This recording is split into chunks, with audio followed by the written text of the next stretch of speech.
Hey YouTube, um, I decided to make a video about the Rock Island Model 206, not on the weapon itself, but on the process of getting one repaired, because I didn't see too many videos about those.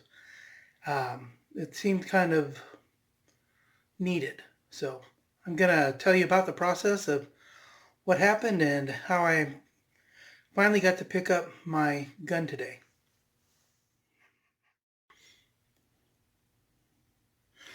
So there it is.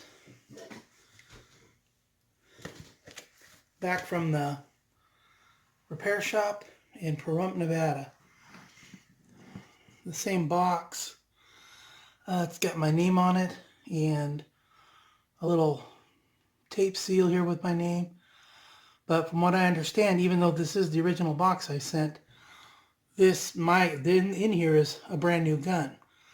So let's take a look-see and see what they put inside the box. Give that a little slice.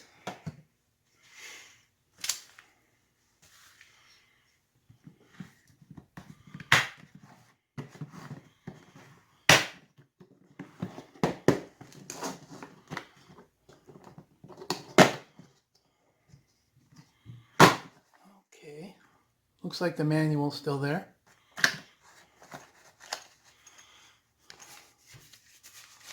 The test cartridge. I'm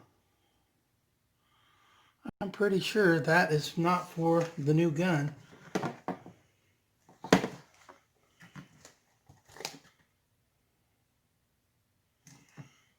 Well, maybe it is.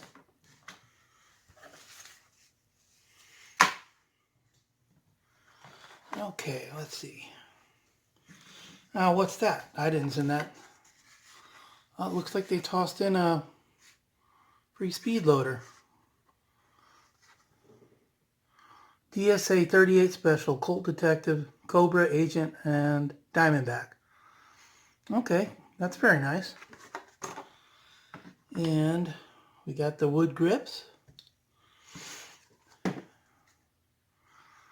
And what appears to be a brand new gun. It's definitely not mine because I painted my front sight ramp red. So let's make sure everything's kosher. Yeah, it's got the little plastic disc in there that shows you it's not loaded. Take that out for a moment. Okay.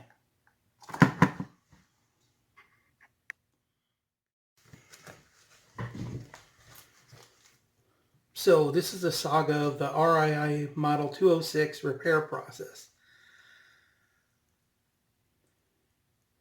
YouTube doesn't need another video about this weapon. There's millions of them, and everybody seems to love it. There's a couple out there that are honest and give the faults of this gun. It does have its faults, but it is a $200 gun. If you're paying more for that right now because everything is inflated, I'm sorry. This gun is a $200 to $225 gun. And if somebody's ripping you off saying it's a $300 to $350 gun, it's not. I bought this gun new in 2017 after the collapse of the firearms market when the president got elected, and all the guns that people had been stocking up on all the dealers and stuff in anticipation of Hillary being elected were stuck with tons and tons of weapons to get rid of. And so they did things like sell these for $169. I've watched a bunch of the YouTube reviews and from good people, you know, I'm like, okay, so this seems like a decent little revolver. I wanted a 38 because, you know, I don't have a 38 and I didn't have any revolvers. All my guns are autos, and I thought it'd be nice to have a 38 again. I sold my Smith & Wesson Model 10 a while back because, you know, it was a revolver and I should have kept it because it was a really good gun. So I thought, well, for, you know, under a couple $100 I could jump at this.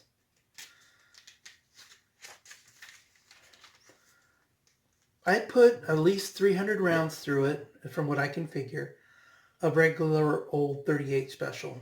I went to pick up some more ammo because I was going to the range the next day, and all they had in stock were 100 round boxes of Remington 38 special plus P. I'd read and looked at some of the reviews that people said, oh yeah, if plus P is fine. I shot plus P in mine. It's not a problem at all. So I thought, why not? I'll get a box of this stuff and shoot it. So I'm at the range, and after about 90 rounds, the gun started having problems. It was acting like it had a weak hammer strike. And so the primers were getting these tiny little dents, which was kind of frustrating because it wouldn't go off about once every 3 rounds. By the time I got to 96 to 97 rounds, it just stopped working at all. I looked it over and couldn't see anything wrong with it. The firing pin wasn't broken, at least it didn't appear to be. The hammer strike seemed positive. I put my finger on it and pulled the trigger, and it bit my fingertip pretty good. And that's a pretty good indication of, there's force there. Don't ever do that with, a shotgun, because it will put a hole in the tip of your finger. I decided after that I better box it up and send it back to Island Armory in Pahrump, Nevada.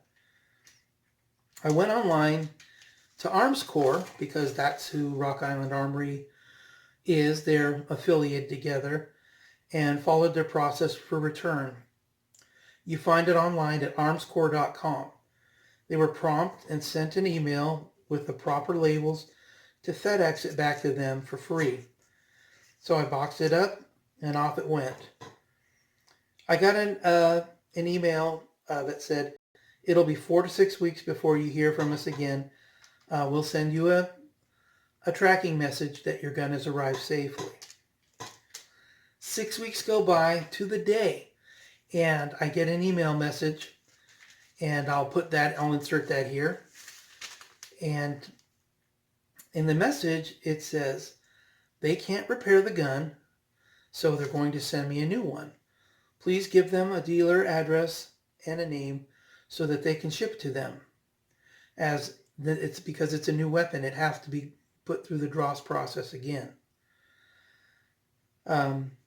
So I do that, and about a week later, I get a call from my gun dealer, and there's a brand new gun sitting there waiting for me, and $80 was spent on drossing this, because the $40 to do the dross because I live in California, and then the dealer charged me $40 to do the transfer because they said it was like purchasing a gun from myself, even though it was a warranty job. So I forked over the $80 and picked it up, and this is where we are at this moment. I was pretty happy with Armscor's service and process. It seemed to be fair and fast, and they didn't question me about, what I'd done to the Revolver. They just looked at it. For whatever reason, they couldn't fix it. Maybe it damaged the frame. I'm not sure. They did not tell me. But I do think they did a great job. I am sitting here with a brand new Revolver. Anyway, just wanted to let you know that's the process. It went pretty fast. And Armscor lived up to their word. Thanks again. This is the email that they sent me so that I could get a new one shipped.